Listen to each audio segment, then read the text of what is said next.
Okay, today we're going to be making a chocolate sponge cake. Since this is going to be an egg sponge, this pan preparation for this particular cake, you only want to prepare the bottom of the pan. You don't want to grease and flour the side of the pan or spray it. To get paper into a round pan, I have a technique of doing that. I basically take a piece of parchment paper, I'll fold it in half this way, and I'll fold it in half again this way. This corner is the center. To get this to go into this pan, to make it the correct size, you set this corner right about in the middle, pull it out just a little bit, take scissors, and cut the paper. By doing this and using the cake pan as your guide to cut your paper will generally be the correct size for the pan. Now, with this pan, you can go ahead and use pan spray, but just kind of be careful and only spray the bottom. And then get the paper stuck to the bottom of the pan. This kind of ensures that you get the cake out of there and that nothing is going to stick, because whenever I'm doing cakes, a lot of times if they stick, they're going to stick right in the middle. The parchment paper will help give you a little insurance that you're going to get the whole cake out and not have it stick to the bottom. You can use a spatula to kind of press out all the air bubbles and get it into the pan nicely, and that's all you need to do. Today we're going to be making a half sheet and an 8-inch round for this particular sponge cake. So I'm going to set this aside for now and begin making the sponge cake. Okay, to begin this sponge cake, we're going to start warming the eggs over simmering water. To that, we're going to add the sugar and the salt. And we're going to heat this to 110 degrees Fahrenheit. By heating the eggs to 110 degrees Fahrenheit, we're actually going to get a better volume when we go to whip our eggs. Sponge cakes depend a lot on their leavening in the air that you actually incorporate into the eggs as you're mixing this up, because these are actually going to be whipped up until they reach a nice ribbon stage. And then we'll go ahead and fold in the dry ingredients. Now, the butter that it calls for this particular cake, it gets folded in after the flour gets incorporated into the eggs. It's very important that this butter, that it is melted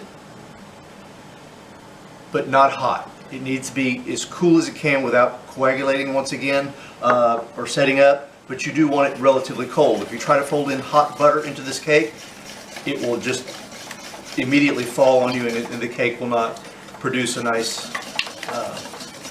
it'll be basically a spare tire. So I'm heating the eggs until they reach a temperature of 110 degrees. This takes a few minutes, so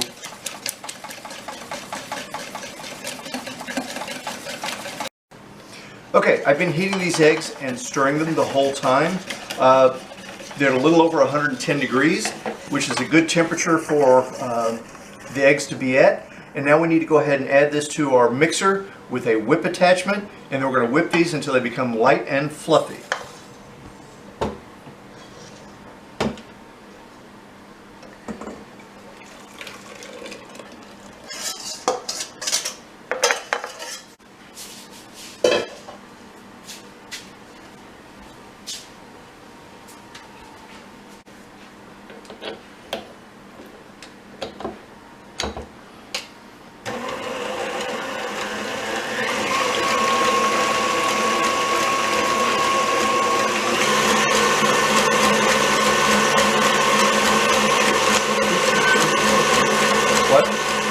And this is going to take a few minutes for this to come up to its full volume.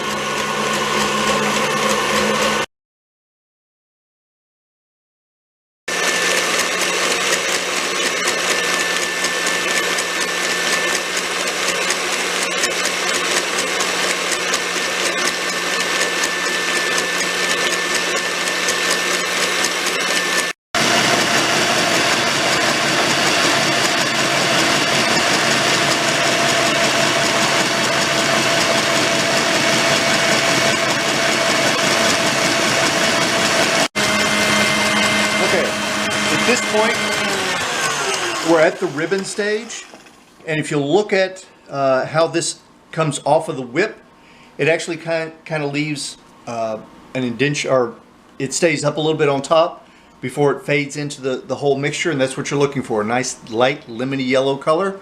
Now we're going to go ahead and fold in the dry ingredients.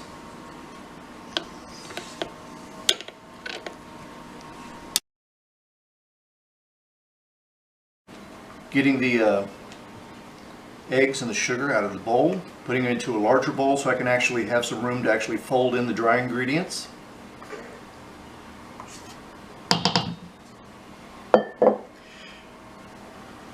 Now in this bowl I have cocoa powder, the baking soda, and cake flour and cornstarch. And we need to very gently fold this into this mixture. And when you're folding, you need to make sure that you kind of tilt the bowl up as best you can and kind of bring it up over the top. You want to scrape the bottom and bring it up over the top. You continue doing this until you get the color to where it is fairly even and you don't see any more flour or cocoa chunks in the mixture itself. But you do want to be extremely careful at this point because you don't want to deflate any of the air that you have incorporated into the eggs, because that's what's going to give you a lot of the leavening. The baking soda in this particular recipe does give you some leavening, but it also helps cut out some of the bitter flavor from the cocoa powder. And we'll just continue folding this till we get this all together and we don't see any more dry spots and the color starts to come together.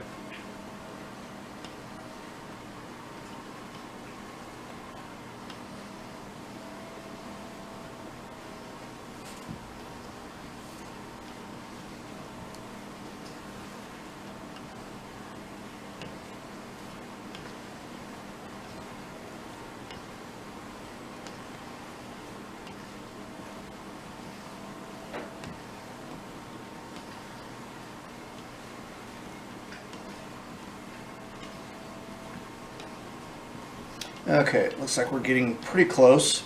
Just want to give it a little bit of a mix around the outside, make sure I've got everything up off the bottom, incorporated into the eggs. There's a few pockets of flour. So I'll give this just a little bit more.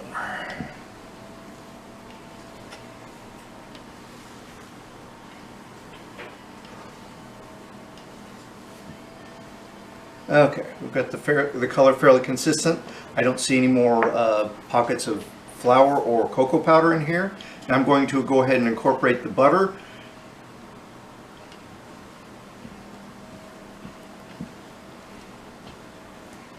Again, being very gentle with it as I am incorporating the butter into this. The butter has been melted, but it is cooled off quite a bit. The butter was about 70 degrees when I cooled it down, just enough to get it cool but not quite have it reset, because that's not what you want. You don't want butter chunks, but you want this butter to be incorporated into this cake very nicely.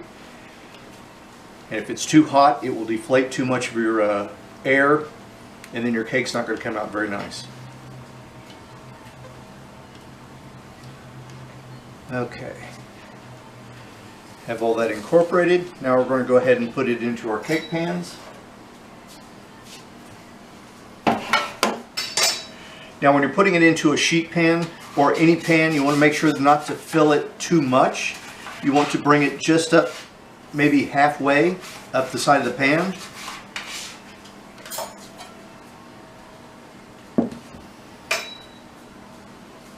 Being very careful to spread it all the way to the edge.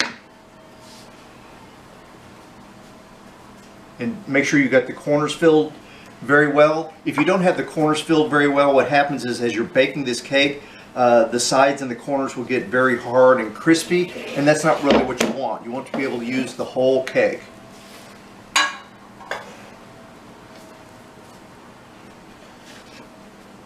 So in spreading a cake, especially for a sheet cake, I'll generally start on one side and just continue going in one direction all the way around, just to make sure I've got that nice and flat and perfect.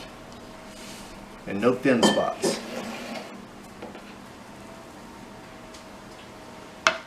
Go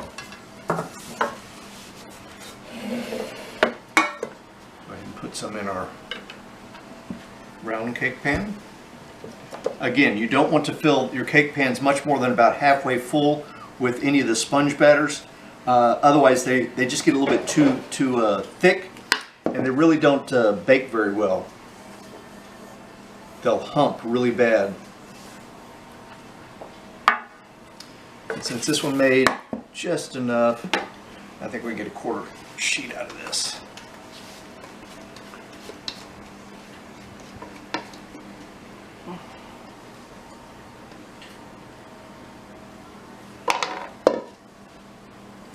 It's going to be kind of a thin layer, but it should be okay. This really thin layer shouldn't take any more than about 8 to 10 minutes in the oven, if that long. But depending on what you're doing with it, whether you're making a jelly roll or possibly using it as a base for small individual desserts, it should be a nice thickness for that. Okay, the round cake I'm going to put into an oven that's been preheated to 400 degrees. It'll take about 15 to 20 minutes. I generally check it after about 15. When lightly touched in the center, it should spring back nicely when it's done. So let's go ahead and get the cakes in the oven.